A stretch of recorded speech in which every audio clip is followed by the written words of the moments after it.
Hi there, welcome along to another one of my videos. I am Jennifer Kirk and you're watching one of my box opening and review videos. So without further ado, we've got some new stuff coming through that I wanted to give a really close look to. So let's get down and dirty.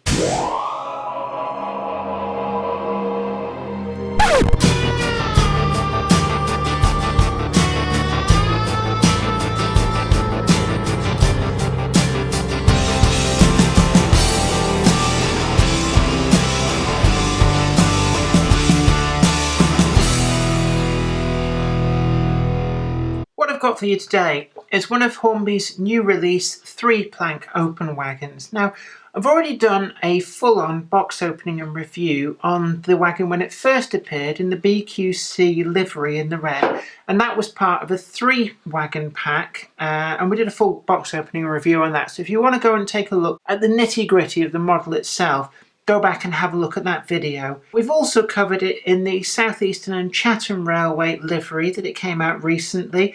And now we've got this Sir W.G. Armstrong Whitworth and Company Limited wagon from Manchester.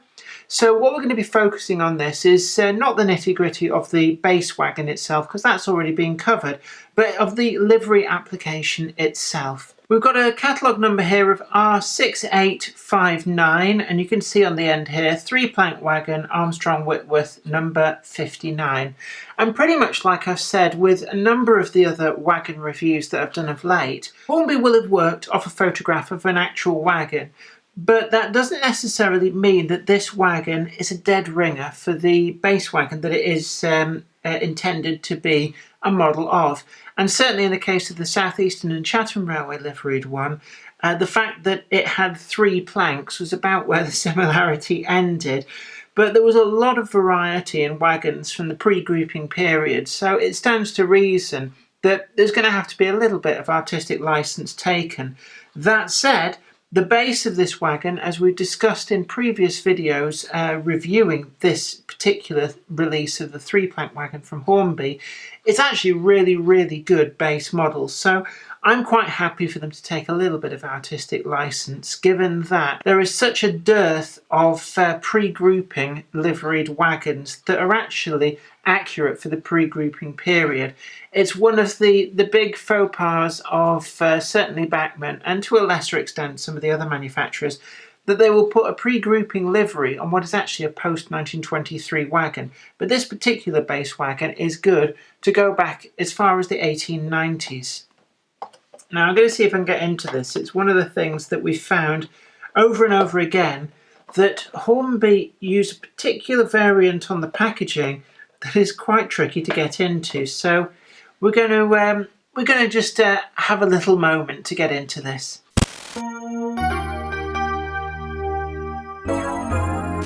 After much exploring of the English language, including using a few choice words which you may not necessarily have ever heard me use before, and well, you're not going to hear me use them again, we've managed to get into this packaging.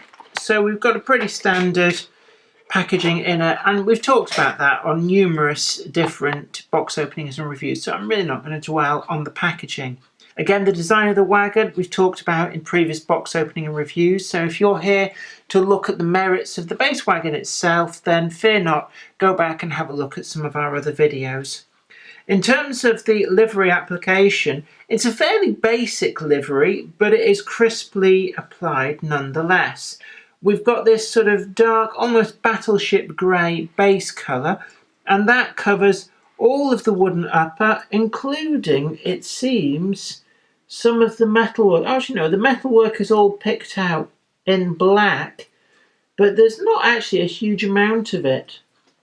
The underframe as well is, well, these would have been an all wooden underframe wagon, so the wood is probably quite correctly picked out in the body colour, but we do have black buffer beams, and I'm just looking there, these would have been wood as well, but they've picked out in black, and actually they look quite nice picked out in black. I think if they'd have been picked out in the grey, even if that was necessarily correct, which I'm not sure, they must be working off a photograph, it would have looked a bit odd, so actually that works quite well. In terms of the rest of the livery, I'm looking at the actual lettering, And that does seem incredibly crisp. There's no fuzziness that I can see to the edges of that lettering.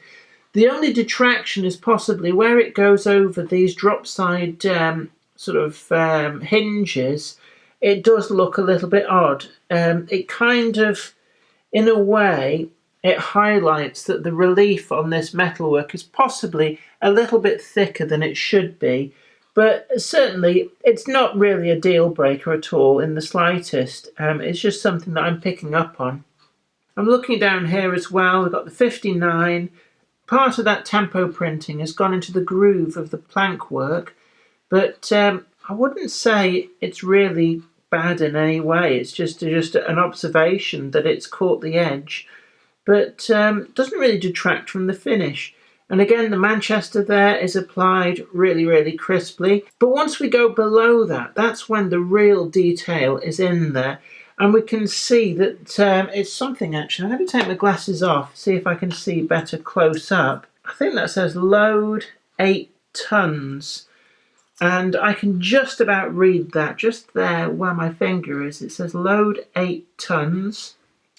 And I'm looking at some of these other plates, and they are very finely done. I can't actually read them with my naked eyes, but what I can see is that the text on some of these Solbar printed plates is probably quite legible. So when we get the macro lens on there, we'll be able to see what it says. There's probably some detail to do with works plates, possibly to do with builders' details, and also what we found with the Scholes wagon that we reviewed last was that there was details about repairs for the wagon. So it was just some information for when the real wagons were working on the railways, that if they came to need repairs, it was who was to be invoiced or notified for that. All the metalwork on the chassis is picked out in black.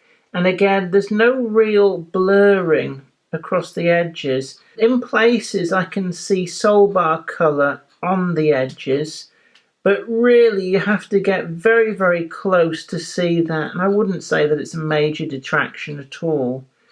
What else have we got in the finish? Well, the inside, we've got the now pretty standard. It's sort of a mud brown colour for the planking. It's probably not a prototypical colour, but it doesn't look bad and certainly provides a basis for weathering and additional loading if you want to put a load of some description in here. Now, I'm not entirely sure what these wagons would have carried. They certainly wouldn't have been coal wagons, and it's quite possible that these were for carrying finished products from the Armstrong Whitworth works in Manchester. I've done a little bit of research, and Armstrong Whitworth were a major arms manufacturer. They also built railway locomotives, and at one time they produced cars too. And it's not clear what their Manchester works would have actually been involved in. I think Scotswood in Newcastle upon Tyne was where the railway locomotives were built. So it may be that they had subsidiary factories that were involved in building some of the components, which would then be shipped between different Armstrong Whitworth sites. So it's possible that, for example, they could have been machining something specific at the Manchester works that would have been loaded into wagons like these for transportation to Scotswood or indeed to any of the shipyards where they were building ships. So there would have been a great deal of demand for all manner of equipment within the grand scheme of other work that they were doing. Of course, Armstrong Whitworth became Vickers Armstrong, later just Vickers. So there's quite a history in this company, and a lot of these sites now have sadly gone.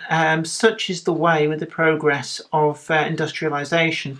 But this wagon in model form is a really, really good memento of past times, and certainly would not look out of place in any pre-grouping train, and also quite probably on any train into the 1930s, 1940s as well. Subsequently, I think a lot of these wooden framed wagons would have been withdrawn from traffic very early on by British Railways, if indeed they had survived that far. So I haven't seen a BR liveried 3-plank version turn up. That's not to say that there wouldn't be, but I do feel that these wagons pretty as they are, probably more suited to the pre-grouping and immediate grouping period. Overall, I would give the finish on this wagon a good solid 9.5 out of 10. I am on record as saying that the 3-plank wagon is about the finest wagon that Hornby has produced recently. It's very simple.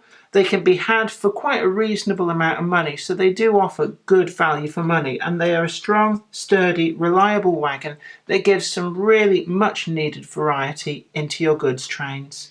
Well, I hope you enjoyed that video and that you found it informative too. Don't forget to share it if you did, and let other people know about the video too. Don't forget also to like the video, tickle that like button, because it really does make me feel happy when you do that. But also share it too if there's somebody you know who you think probably would benefit from seeing this. Don't forget to share it so that they can take a look too. And also subscribe to the channel and you'll be the first to know about new videos as and when they go up. And tickle that little bell and it'll let you know when I put new videos up. So you'll be the first one here to take a look. But until next time, this is me, Jennifer Kirk, saying thanks again. It's really appreciated you watching this. And until next time, you take very good care of yourself. Bye for now.